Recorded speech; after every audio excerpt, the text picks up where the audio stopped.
যদি কোনো মানুষ ফজরের পরে ফজরের সালাত আদায় করে এই দোয়াটা পড়ে, ইয়া রাব্বি লাকাল হামদু কামা ইয়ানবাগি লিজালালি ওয়াজহিকা ওয়া আযীমি সুলতানিক, শুধু খালি যদি একটু পড়ে, আল্লাহ নবী সাল্লাল্লাহু আলাইহি ওয়াসাল্লাম বলছে যে দুইজন ফেরেশতা, মানে ফেরেশতাদের উপর এটা হেভি হয়ে যায়, এটা অনেক ওয়েটি হয়ে যায়, অনেক ভারী হয়ে যায়। ফেরেশতারা বুঝে ওঠে না যে কি নেকি লিখবে এই দোয়ার। একজন গিয়ে আল্লাহর কাছে বলে, ইয়া আল্লাহ, আপনার অমুক বান্দা এই দোয়া পড়েছে, কি নেকি লিখবো বুঝতেছি না।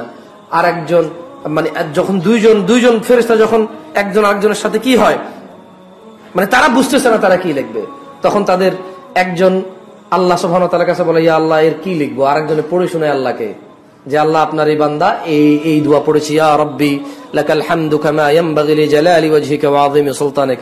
আল্লাহ তাআলা তখন বলে যে তোমরা এটা নেকি লেখার দরকার নাই, তোমরা ও যা বলেছে শুধু তাই লিখে রাখো, এর নেকি আমি নিজেই দিব।